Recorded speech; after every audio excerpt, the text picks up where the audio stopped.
I stared at the shredded pieces of my childhood photos scattered across my father's mahogany desk. 32 years of family history destroyed in seconds of rage. "Get out," he said, his voice cold. "David needs the inheritance more than you do. He's sick. You're just selfish." My name is Emma Blackwood, and at 32, I was being erased from my family because I dared to question my father's business practices. The irony was suffocating. They thought I was the selfish one, while they had no idea that I'd been anonymously paying for my younger brother David's cancer treatments for the past year. Nearly $800,000 of my savings funneled through a carefully constructed network of charitable organizations to keep my identity hidden. I didn't respond to my father's accusations. What was the point? He'd already made up his mind the moment I showed him evidence that his company was dumping toxic chemicals into local water supplies. He chose his profits over the truth, just like he always had. "Nothing to say for yourself," he sneered. "Typical. Always so righteous, but when it matters, you're a coward." Mother sat in a corner, dabbing at her eyes with an embroidered handkerchief. She hadn't said a word during the entire confrontation. Her silence hurt more than father's rage. I picked up my bag and walked out of the study. The familiar halls of our family mansion felt foreign now, like a museum of a life I was being expelled from. Family portraits lined the walls, careful arrangements showing the perfect Blackwood family. Mother, father, David, and me, all wearing matching smiles that never quite reached our eyes. David's room was dark when I passed it, but I could hear him coughing. The chemotherapy was taking its toll, leaving him weaker with each treatment. He didn't know I was his anonymous benefactor. No one did except for Dr. Sarah Martinez at the hospital, who had helped me set up the arrangement. "Your brother's pride would never let him accept your help," she had warned me when I first proposed the idea. "Are you sure you want to do this?" I was sure. David might have sided with our father on everything, might have ignored the environmental damage our family company was causing, but he was still my little brother. I couldn't let him die because our father's pride wouldn't let him admit the company was struggling to cover the medical bills. Outside, my Tesla was already packed with the essentials. I'd known this confrontation was coming from the moment I decided to expose father's illegal dumping to the EPA. The investigation would go public soon, and the Blackwood name would be dragged through the mud. My phone buzzed. A text from Dr. Martinez. "Treatment went well today. He's responding better than expected." I smiled despite everything. At least something was going right. The security guard at the gate nodded as I drove past. It would be the last time I used this exit as a family member. Tomorrow, my key cards would be deactivated, my trust fund frozen, my name removed from all family documents. Father was nothing if not thorough when it came to punishments. My apartment in the city felt empty that night, even though it was filled with the furniture and art I'd bought with my own money. I built a successful career as an environmental lawyer, much to my father's disgust. "Blackwoods are industrialists," he'd said. "We don't fight industry, we lead it." I poured myself a glass of wine and opened my laptop to check my bank accounts. The next treatment payment would be due soon. Another $75,000. It would drain the last of my accessible savings, but I had investments I could liquidate if needed. A notification popped up, an email from father's assistant. The subject line read, "Termination of family membership, legal documentation." Inside was a coldly professional letter listing everything I was losing. My trust fund, my shares in the company, my position on the board, even my membership at the country club. Father had been busy in the hours since I left. Attached was a final document requiring my signature, a statement acknowledging that I was no longer entitled to any part of the Blackwood estate or legacy. I signed it without hesitation. Legacy meant nothing compared to doing what was right. My phone rang. It was my best friend, Rachel. "I just heard," she said when I answered. "Your father's going nuclear in the business community. Are you okay?" "I'm fine," I replied, surprising myself by how much I meant it. It needed to be done. "But everything you're giving up." "Emma, this is your family." "Family doesn't poison people for profit," I said firmly. "And family doesn't abandon each other when they're sick." I hadn't told Rachel about paying for David's treatments. It was safer if no one knew. The fewer people who knew, the less chance of the truth getting back to my family. The next morning, I woke to headlines. Blackwood Industries under investigation for environmental violations.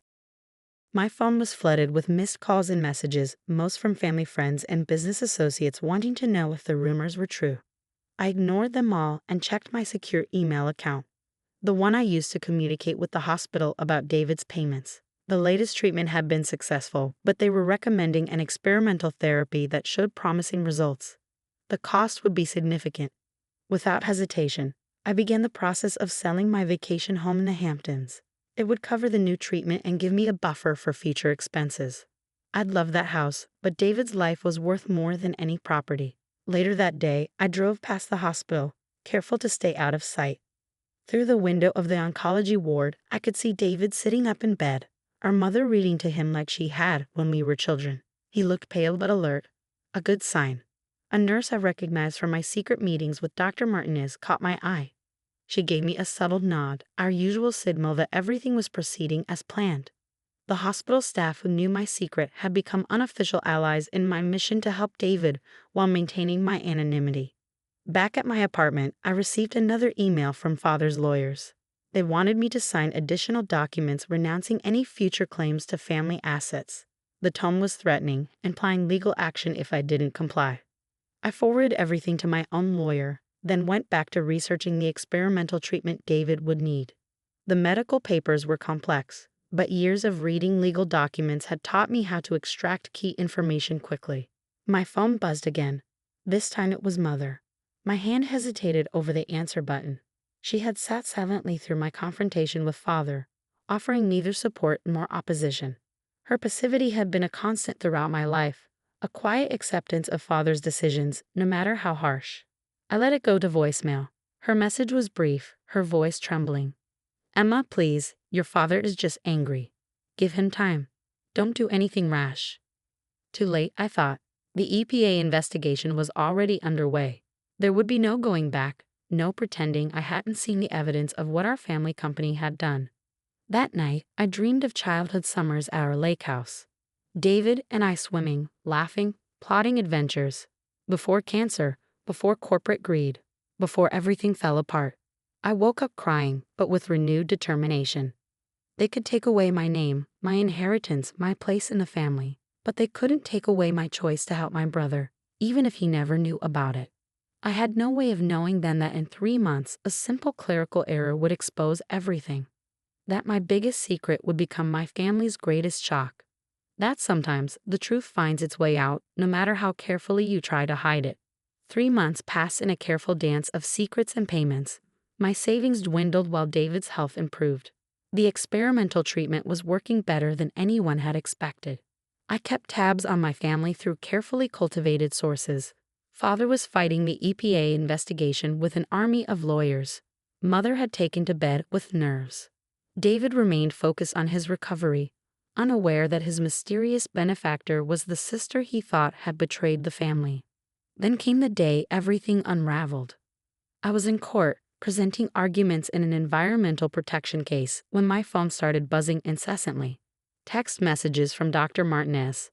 "Emergency. Billing department mix-up. Your name on paperwork. Family knows." My heart stopped.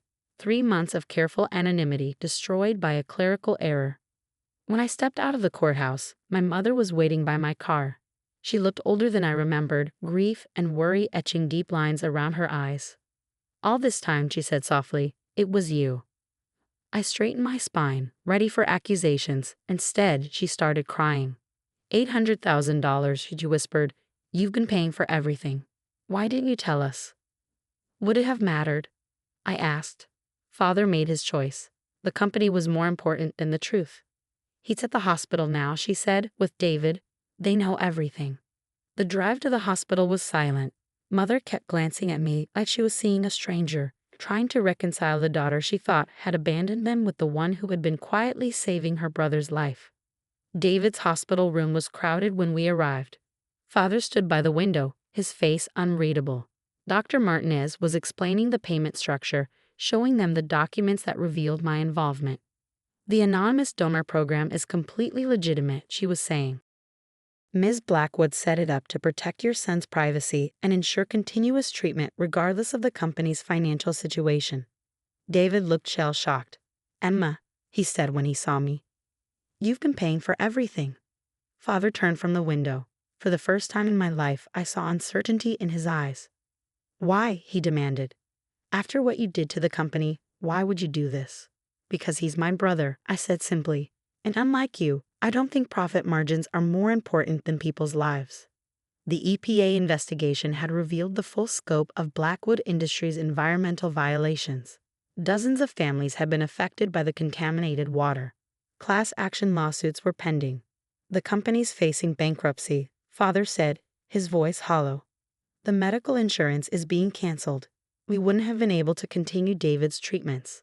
I know, I replied. That's why I sold my house. The money's already in the hospital's account for the next 6 months of therapy. David struggled to sit up. You sold your house? Emma, that place was your dream. I moved to his bedside, taking his hand. You're more important than any house. Dr. Martinez quietly ushered our parents out, giving us privacy. For the first time since my confrontation with Father, David and I were alone together. I thought you hated us, he said. After what happened. I hate what the company did, I corrected. I hate Father's choices, but you're my little brother. That doesn't change. He squeezed my hand, tears falling. I should have stood up to him. Should have supported you when you exposed the truth. You were focusing on surviving, I said. That was enough. Outside the room, I could hear raised voices, Mother crying, Father arguing with Dr. Martinez about accessing my payment records. The careful walls between my two lives were crumbling. A nurse brought in David's afternoon medication, part of the experimental treatment I'd funded. She gave me a sympathetic smile, no longer needing to hide that she knew who I was. The results came back from your last scan, she told David. Dr. Martinez was waiting to discuss them with your whole family present. David's hand tightened on mine. Will you stay? Of course. Dr. Martinez brought the scan results that evening. The experimental treatment had worked better than anyone dared hope.